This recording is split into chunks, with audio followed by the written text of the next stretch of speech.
now we have started to roast, and I'll explain to you what's on the graph here. So at the top, this is showing the bean temperature, which is shown on the white graph here. So if we zoom in a bit here, this white graph is the bean temperature, and it's shown on the top left-hand corner. On the middle, it's showing you the roast time, the current roast time, and on the right, it's showing you that the temperature on the top is actually the ROR, the rate of rise of the temperature, which is shown on the yellow graph here.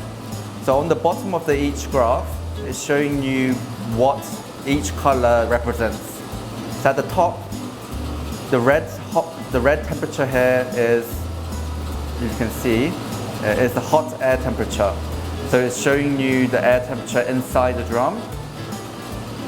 And the green, the light green temperature here is showing you the drum temperature. So as I told you before, because the drum is stationary, we could measure what the drum temperature is, which is represented by this graph here. And on the white, it's showing you the bean temperature. So there's two graphs. So at the bottom, it's showing you the settings of each halogen and hot air. So with halogen and hot air, we have preset the machine with 7.5 and 3.5, which is represented on each line here. So with the red, it's showing you the hot air setting, which is 7.5. With the purple, it's showing you the halogen setting, which is 3.5. With the green, it's showing you the agitation setting, which is 8. And as I told you before, the yellow is the rate of rise. So what I'm going to do is I'm going to increase the air setting and also the halogen setting and increase them by a 0.5 increments. And once I make the change, you can see that there are changes made within the graph on the specific time. And so this will have an effect on your bean temperature and also on your exhaust temperature, because I've just increased the heat. So you'll see that the red graph is slowly increasing over here, and you'll also see that the ROR will increase because I have increased the heat.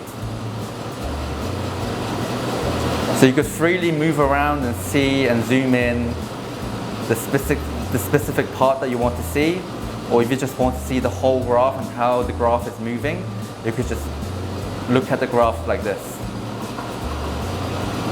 Also on here, this button on the middle is for the first crack and the second crack.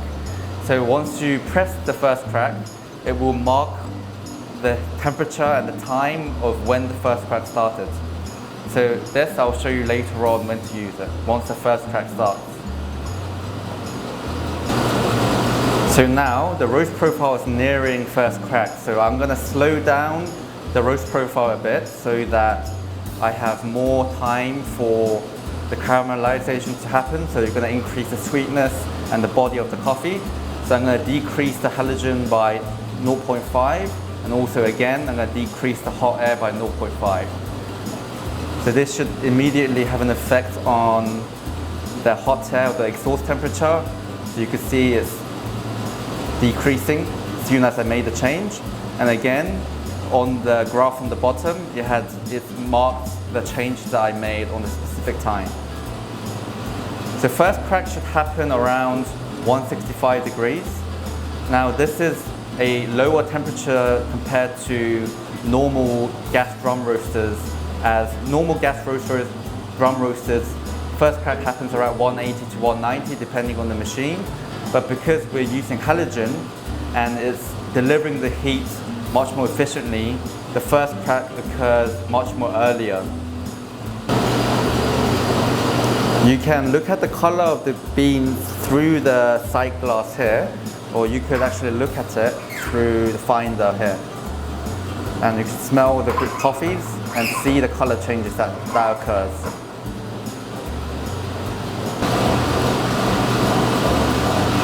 So now the first crack has started, so I'm going to press this button here, and as you can see on the graph, it will mark where the first crack has happened. And at the top, it's going to calculate the DTR, which is the development time ratio of the roasted coffee.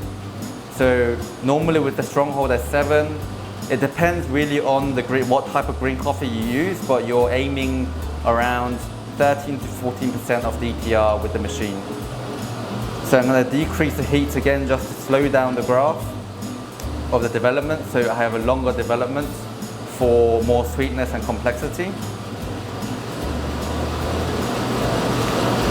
With this coffee, I'm not going to go into second crack, so I'm not going to press this button again.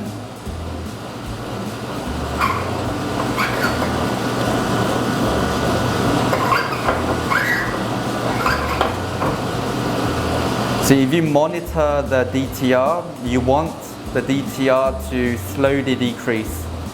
You don't want the DTR to actually flick or increase suddenly.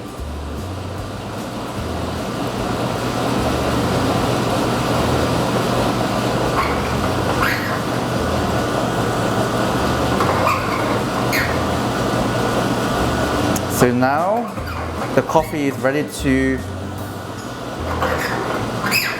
be released. So once it's ready, I'm going to press this button here, which is the release bean button. So you press the button.